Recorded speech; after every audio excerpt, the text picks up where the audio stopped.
Hey everyone, welcome to the AIAmigos Show. My name is James and I'm here with Jin Chao. Hey Jin Chao, welcome everyone. Hello. And we have some interesting topics today, don't we, Jin Chao? Oh, we do. We always do. We always do. Plenty. That is true. Well, before we get started, remember that we are sponsored by Tequila AI, and it's right here with Jin Chao. See right there, Tequila Yeah, AI. good point now. You see, we got it now.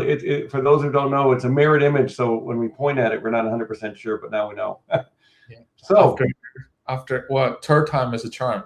yeah, exactly. I already know where to go. It's like just right there, because normally it's gonna like, oh no, because right here when I look at it, it looks like it's here, but it's actually here. So anyway, so today what do we have? Well, we talked a little bit about this last week, Jin Chao, was about Anthropic and the Yeah. whole drama with the Pentagon and how they were put on this list of risks to the supply chain in the United States, which was unprecedented because a U.S. company has never been put on this list. It's only been like a foreign company. Mm-hmm. So the concern is beyond just that is that if you do business with Anthropic and they're considered a risk to supply chain, in other words, a terrorist organization, are you then funding terrorism under this law? So now what's happened is that basically Anthropic is forced to sue the White House. Yeah. To remove this bit, you know. I mean, it's quite strange. Yeah, I mean, it's a U.S. company. Is there something we don't know about? Well, I mean, they did work with OpenAI, and now they split off of them, which that doesn't make them a supply chain risk. But yeah, it's basically a lot of concerns there. So really, why was that lawsuit triggered? Well, like I said, then basically companies, organizations in the U.S. would have to stop doing business with them, because if they were doing business with them, they could be seen, like I said, it could be a real problem legally. So they basically had to sue the government in order to do that, to get this removed. That's kind of sucker punch. I mean, like, look at the whole globe at the moment, right? China is taking over by DeepSeek and all us Chinese model. They have a Great Wall. You can't use any other model outside, right? So that's a bigger population is gone. And Anthropic, and it's not particularly cheap. So you get kicked out of the US. It's not many places you can run it, really. Like Europe is quite, compared to the population, it's not that many people to afford to run this Anthropic model. So, I mean, now what's happening is now every government agencies have to drop Anthropic. So even if they had a contract, they just like the contract's over, done. And now really what's happening now is now OpenAI is getting all the contracts. So all those contracts are now beginning OpenAI.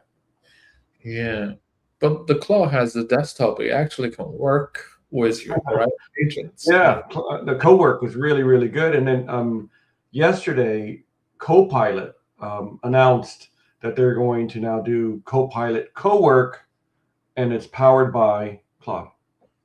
So yeah, so this is interesting. What I think actually even that in itself is really, really impressive, Jin Chao. And what I mean, what's impressive about that is that, for all of those that are using like all of Microsoft's, like, their Microsoft suite, like using either Excel, PowerPoint, Word, which is loads of organizations use them. Now it's going to be built in. So this is one of the things we talked about before, that Google had a huge advantage because the Google Docs and Google Sheets and all of those work within the infrastructure of Google, and then you can talk back and forth and work with them inside. And so Microsoft has brought this in that's going to now work within the Microsoft infrastructure, which is pretty cool. Yeah, that's quite interesting. And then last week as well, just this is brand new news as well. The Google Sheets, you actually can use Gemini inside the Sheets now as well. It can do stuff for you. You can literally talking to the Sheets now, like the data analytic bits. Yes. Ask the Sheets to create a chart for you, to do all sort of stuff for you now. That's just released last week, Sunday, or if it's not this week. I see the news about that at the moment. Well, Claude has the add-in for Excel, which he had talked about before, for Excel and for PowerPoint. And I know I had one Excel spreadsheet that I was using to track some portfolios. And every quarter I'd create a new tab, and I asked it to show me a better way. And oh boy, did it. It worked really, really good. I was like, why didn't I think of that? Like, it's one of those things that it's so simple that you like, it's why didn't I think of that before? But it was, rather than me creating new, just have one sheet really long and then the one tab, and then it just picks it up. And I was like, why didn't I think of that? I'm like, why didn't I think of that? You know what I mean? So, I mean, it's really meaning that it's only going to get better and better for us as users. Oh, 100%. I am a Google AI Pro user. I'll pay like 21 euro in Ireland here. So this news, Google announced the major Gemini Workspace update, right? Is 10th of March. So yesterday. That would be yesterday. Yes. Yeah, it's really, really new, big news. And in the Google Docs, you can enable user to describe what you want Gemini to create. This is inside the documentation now. We know that like a Gemini, you can use in the console. You can plug in, do the plus sign, add the file, add your Google Drive file or something like that. But now, for the past while, we know it can use in meetings. You can summarize meetings, all that sort of stuff. But now, emails, calendar. Yeah, now it's really integrated inside the doc and Sheets. In Sheets, you can ask Gemini to fill the sheets for you, to do all sort of populate tables, for example, all that with your data, and also in the Google Slide. I think the amazing bit is on the Google Drive I've been using. On the side, you can have Google Gemini. You click it, you can drop the folder inside the chat straight away. You know, the Drive folder. Yeah. So you wanted to build a little rack yourself, and you can just put that folder inside and talk to the folder, ask some questions. Is that inside the studio, or is that inside what, the Drive, or where is that? Inside the Drive. Inside the Drive. Okay. So, inside the Drive. For example, you're working for a company has different drive. There's an HR drive or something like that. You can drag that HR drive into the chat and then talk to, where is the person and all that. So I'm planning to do is, my company is probably very soon going to hire a cloud engineer. I'm trying to put all the CV in there, and over there ask who's the best. It's true. Let me know how that goes, and that'll be interesting. Okay, my request is this job, and now who will be the best along all the CVs? We'll see how it goes, but that will help a lot of HRs with flooded CVs. CVs, yeah.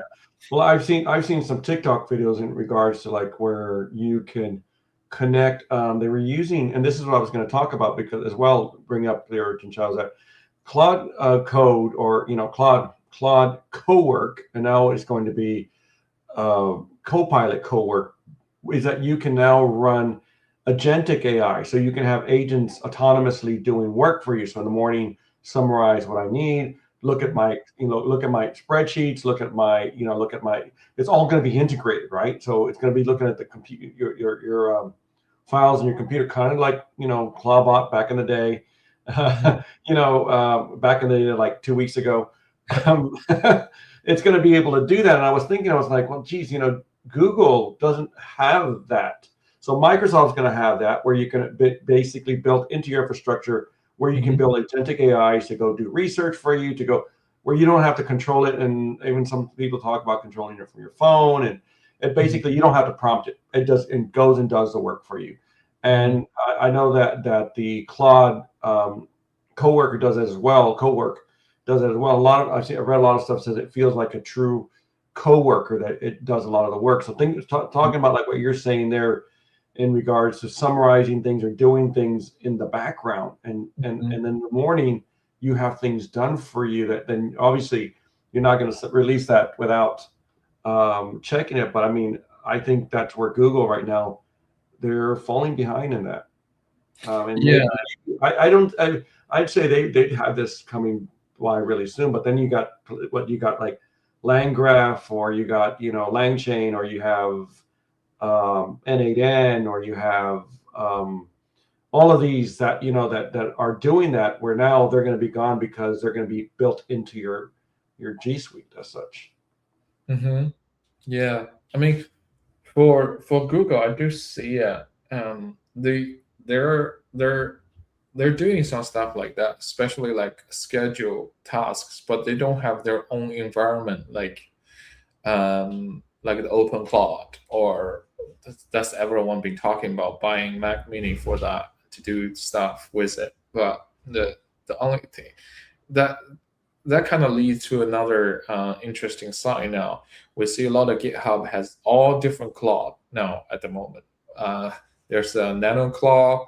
There's one button installed, the Open Cloud. There's all sort of stuff going on now at the moment. I've been trying to use some from Minimax. I'm trying to do it 1 month with them, and they call Max Cloud. I find I have problems connect to the Telegram at the moment. Yeah, I don't know. I mean, why do you need a Telegram?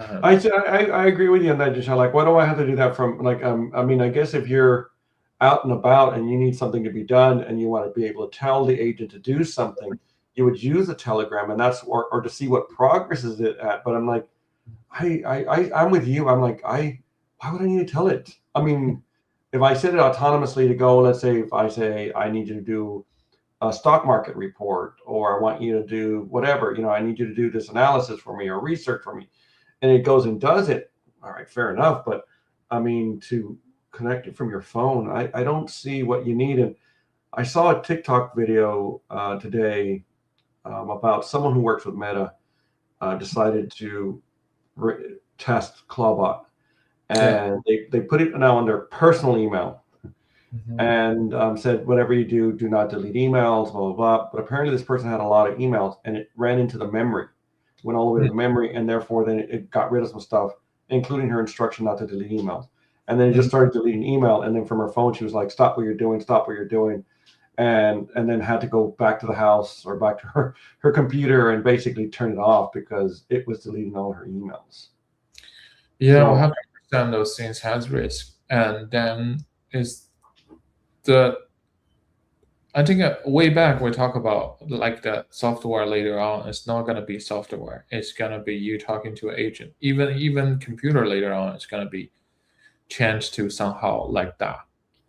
Like the whole thing. Just maybe you don't have the browser to browse the internet, or like we mostly do that now. Even work. How I rarely use Google.ae now or Google, and just going to the Gemini, search this for me, find it.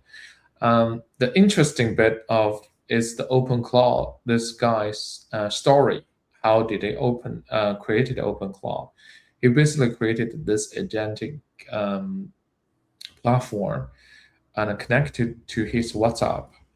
And one day he just out about, and he knows the ability of it. He didn't text. He sent a voice note, and then later on, there's a voice note sent back. Scary. Right?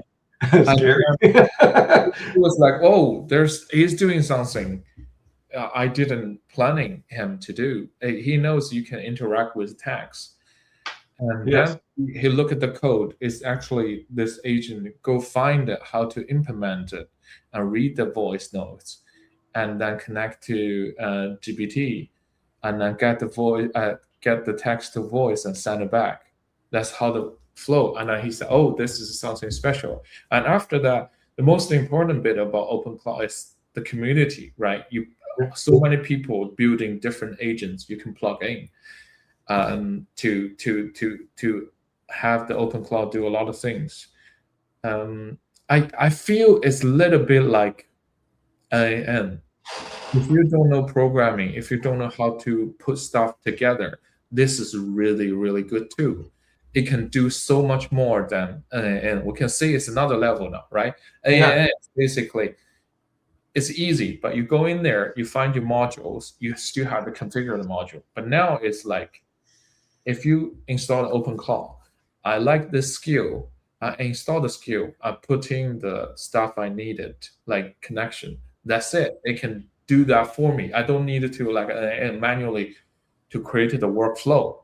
That's another step forward for the people who doesn't have technical background on coding or something. And then you got That's the MCP servers on that, and it's just like all of a sudden, like you've got context and build your own thing. And I was thinking, and we've had this discussion before, because like when you're looking at now what's going on in regards to like AI and how it's improving, and this year I think we're going to see the AGI. I mean, when you see their AI is making AI better, and eventually they're saying within 3 years we'll be at super intelligence. We'll see if that happens or not. And this job displacements and blah blah blah blah. But really thinking about this, and I've said like the economics of it all, but it's like companies look for outcomes. Yeah. So I have a problem. This is my pain point. How can I fix this? And we say, oh, we'll write software to do it. And the issue was, oh, well, either A, if you're a big company, you can have your own software development team. B, you can outsource it. Or C, you're a small company and you can't afford to pay someone to do it. Now we're starting to begin to see where software is going to be easily created. I mean, I remember when you used to create an app for the iPhone when it first came out, and that was like a minimum of 10,000 euros. Where now it's like you can develop, you can create an app for the iPhone in minutes using, Claude or ChatGPT or DeepSeek. And think about it, 10, 12 years ago, that was 10 grand. Yeah. But that's what they saying. Like, I look into the people has talk about this. Some couple of those heads of Silicon Valley guys in the podcast, they were saying the struggle bit is the small or medium company who's doing SaaS at the moment doesn't create the new stuff, because those companies are easy to replace by the guys at the corner doing vibe coding. They could be just creating a little thing and leave all their charge halfway off your price, because those companies charging the price based on development, how much money they put it in to get that code up and running. But now I can code it 2 or 3 days vibe coding with what token. Even you spend money 200, 300 quid, there you go, I have my app ready. It's nothing compared to how much it cost before, unless they're using GPT 5.4 Pro. Do you know how much the token is? I don't know. It's probably a lot of money. This is a Pro version, so it's $30 for million input token. $30, right? Yeah. $180 per million output. And they got a really good business model. Last week I saw someone do this on TikTok, and I decided to try it myself. And so what he did is he said, like, this is my job, my title, this is what I do every year. Yeah. And he said, can you determine how many tokens, input and output, I generate per year? And I think he came up with like 10 million tokens in his job. I don't remember what his job was. So I put in mine as principal data scientist, as you see there. And then I asked it how many do. So his was 10 million. And then he asked, how much does it cost for 10 million tokens? And then he saw how much it cost for 10 million tokens, right? I think you're going to be using more. Yeah, but even if you doubled it, right? Let's say even you doubled it, and he was like I think his model was somewhere like $200, and he was shocked. So I put mine in, and I said, look, this is what I do. And then it said, I think it told me it was like a 20 million, something like that. And then it said, do you read papers and review stuff? And I said, yes, I do that. So then it said, okay, so you're at 40 million. And it said, at a great model, it's about 3,000 a year. But it said, it's not evaluating. This doesn't evaluate your judgment, and which is very true. So, like, for those who are technical, and you'll get this one, Jinxiao. So I was trying to join two tables, and one of them was an Excel spreadsheet, and one I got an SQL query. And one of the columns, it was a user ID. I was trying to join them on that, merge on that, right? And unfortunately, on one of them, it has email addresses and numbers. And then the other one is just numbers. But that's the truth one, the one with the numbers. So I said to it, I had a little thing where it, I cast it all into integers. Mhm. And then it said, oh, error, because this one has strings in it. So, has characters. So it can't make it an integer. So I was like, okay, so what I need to do, so I said to Claude Code, I said, what do we, and this is the Opus 4.6. I said, so what do we do? You're not gonna believe it. It went and it cast my true numbers, integers, into strings. And I'm like, Mhm. you can't do that. Mhm. I said, so why don't you go to the one that's the true numbers, find out the Mhm. length of that, and that's the max number, and anything on this other one, remove all of those that's larger than that.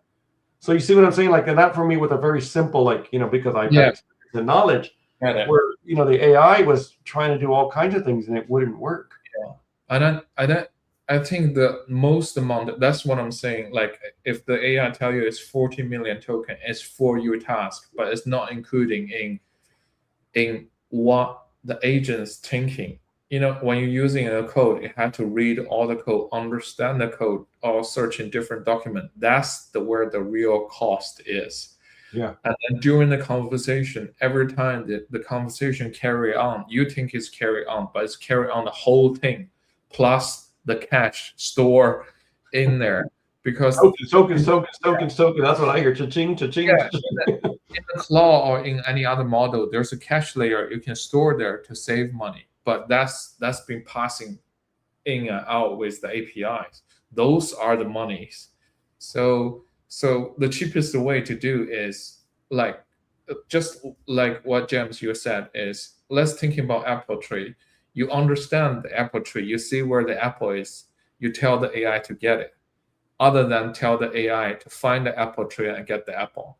That's not no. It's been a long time. So you Yeah. have to have a grand architect or the frame in your head. Because our brand with a piece or two piece of bread to 20 watt, it can run a lot of stuff. It's the most efficient machine ever. Right? Yeah, we're not draining the ocean using Bring all me the water. another interesting news is last week I was seeing is an Australian scientist or someone. They actually have human brain cells in a kind of like computer. Really? Testing, yeah, they were testing that. They give them Mario to play. They actually can Video play the game. Mario now, and in the future, it could be just human brain cells and doing learning and stuff. It could be. So instead of AI taking over, we put AI in us, and then we take over. They were literally like those little machines that connected to it, and then there's a little dish, right, with stuff inside. It's kind of a horror movie look like, but they're actually scientists was training it and everything. I will find the news is quite interesting as well. Well, another news that we have is that DeepSeek just released a model new, didn't they? Was it 4.5 or which one did they release, Jinxiao? We're going to release version 4. Yes, very, Oh, very 4. soon. Okay. Mm-hmm. So that's going to be really interesting. I did see that there was they were saying that China. This is I'm not. Now when I say this, I say it's on TikTok. I don't know how true it is, but that China has taken a lot of the big models, and the way they do it is they have like these bots that go and ask questions and then learn from the actual model. So let's say instead of creating Opus 4.6, it'll ask it like 50,000, 100,000 questions, go back and different, they have different computers asking different, and then they learn from that, and then they were able to reverse engineer that model. Have you heard that? I didn't know that, but I think there's a lot of paper published by those guys, DeepSeek guys. I remember months ago or a month and a half, there's no way to train it or something. I think it's that Kimi. Have you seen the Kimi one as well? Oh yeah. KIMI. Yeah, I haven't. Yeah, that's quite big in China. Everyone is talking about Kimi, something, or DeepSeek, something. Use different tools and I just look at it like DeepSeek version 3.2. That's their latest one, right? I should look into R1. That's their one. So R1 is 45 cents per million input token. I remember when it first came out. We talked about it on the show. Yeah, $2.15 for a million output token. So compared to $28. yeah, the output, the GPT Pro was 180. So this is what, nearly 100 times, 90 times cheaper. Imagine that. I'm going to see which one here. What is the latest DeepSeek model in the Llama? It's version 3.2. Yeah, the version That's not very 4. far. Yeah, the version 4 they haven't released. The version 4, they were saying they had because DeepSeek always lock on the context window, right? Their biggest is 164K of characters. But the version 4 rumor says it has a 1 million token parameter. So they finally catch up. And the biggest controversy here is, you know, when a company has model pre-release, they give their model for NVIDIA to test, so NVIDIA can support, can tune, benchmark it, right? Yeah, can tune their hardware to support your model better. But this year, version 4 is already pre-release, but they didn't give it to NVIDIA. They gave it to Huawei. Wow. Well, does Huawei make GPUs? I don't know, but for the last year and a half, Chinese government put a lot of money into those. The chip side is always a weakness in China. Yeah, so I don't know where that is now, but yeah, but they give it to Huawei. They must be testing something over there. That's interesting. Okay. Well, and I mean, if it's going to work, that's going to be interesting. And I mean, I saw as well, like they're running these M5, which you and I were talking about earlier today. It doesn't make a difference as the M4, M5. It's the memory that connects with the CPU, the RAM memory that connects with the CPU that basically allow it to work bigger models on a local computer rather than a really expensive one. Yeah, and also the context window. You can run an 8 billion parameter one, which I did. I find out. So that one run? each model has the kind of recommended memory size of GPU. You can run it. Yeah. And then you can run like a 2049 context window, but you still can run that bigger model. But if you push that context window to what they're supposed to be, like for DeepSeek, even an 8 billion parameter one, if you push to 164K, it would use 40 to 50 gig. Oh. So the context window needs a lot of RAM. Yeah, really matters. So we can see those bigger models, they really do use a lot of power to run. Yeah. But they're much better. You hope, at least you're hoping that it's much better anyway. Yeah. So. Oh yeah, 100%. I'm quite happy with DeepSeek at the moment for the price they are. Well, it's definitely gonna. I mean, you know, you need that competitiveness of like someone's offering a lower price, because then you know it'll force the other ones to move their price down and be more competitive on pricing. For sure. Yeah, at the end of the day, it's not just a giant tech company using them. We want everyone using it, right? Yes, improvement. I mean, well, look. I mean, look what's. I mean, if you look at either MCP, or well, I mean, maybe not MCP, but even at the Claude, that wasn't invented by a big company. Do you know what I mean? It wasn't a big tech company.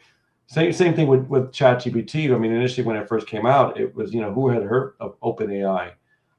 You know what I mean? And same thing with I would say as well with MCP servers. Like a lot of this stuff is coming out. So anyway, well, with that, we'll leave it. We're coming to the end of our show. Yeah, unless any final thoughts there, Jinchao? No, just use whatever you have there. I think everyone should try for sure, because those things are